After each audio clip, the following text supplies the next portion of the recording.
নমস্কার বন্ধুরা, আজকে আমরা শিখব কুমড়ো শাকের তরকারি বানানো। অনেকেই জানেন না, কুমড়ো শাক দেখেছেন, খেতে নিশ্চয়ই ইচ্ছে করে।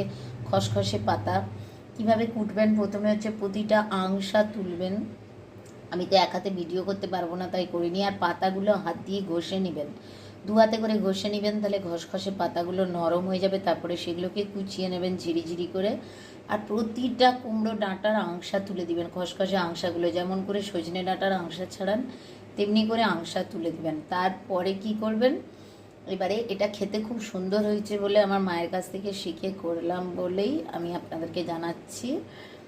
তারপরে হচ্ছে যে কি হলো, এতে যে ইনগ্রিডিয়েন্টসটা দিবেন সেটা হচ্ছে যে, আচ্ছা তার আগে বলি, কুমড়ো শাকের তরকারি করার জন্য এর সাথে আলু দিতে পারেন, আমি পেঁপে দিয়েছিলাম, বেগুন দিয়েছিলাম, আর আপনি এতে চিচিঙ্গেও দিতে পারেন। ঠিক আছে, এই তিনটে আরও সবজি যুক্ত করলে খেতে ভালো হয়, চিচিঙ্গে, আলু, বেগুন, পেঁপে। আমি আলুটা দিইনি, পেঁপে দিয়েছি বলে। এবারে সব কটা কুচিয়ে নিলেন সুন্দর করে। তারপরে কি করবেন, ধুয়ে রাখবেন, জলে ভিজিয়ে ধুয়ে রাখবেন, জল ছেঁকে নেবেন। এবারে গরম কড়াতে সর্ষের তেল দিবেন, প্রয়োজন যেমনটা তরকারি তেমনই দেবেন, যতটা পরিমাণ দেওয়ার কথা আপনি রাঁধতে জানেন কতটা তেল দিতে হবে। তারপরে তাতে শুকনো লঙ্কা ফোড়ন দেবেন, তারপরে 5 ফোড়ন দেবেন, এই দুটি ফোড়ন দেবেন। তেজপাতা দিতেও পারেন, নাও পারেন।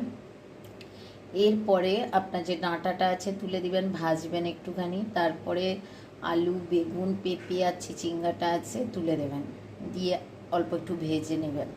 ভেজে নেওয়ার পরে তাতে শুধুমাত্র লবণ, হলুদ গুঁড়ো আর জিরে গুঁড়ো দেবেন, ব্যাস। আর কিচ্ছু না, মানে পেঁয়াজও না, আদাও না, কিচ্ছু না। লবণ, হলুদ গুঁড়ো আর জিরে গুঁড়ো দেবেন। আর তার আগে 5 ফোড়ন আর শুকনো লঙ্কা ফোড়ন হিসেবে দিয়েছেন, ব্যাস। এবার এটাকে কষতে থাকুন, কষতে কষতে যখন হাফ কষা হয়ে যাবে, সুন্দর একটা গন্ধ বেরোবে, তখন ওই কুচনো কুমড়ো পাতাগুলোকে তুলে দেবেন, দিয়ে ওটাও ভাজতে থাকবেন, কষতে থাকবেন। লবণ তো আগেই দিয়ে দিয়েছেন, আর লবণ দেবেন না, পাতাতে ঠিক লবণ ঢুকে যাবে। এরকম বারবার কষতে থাকবেন, দিয়ে নাড়তে থাকবেন ঢাকা দিয়ে দিয়ে।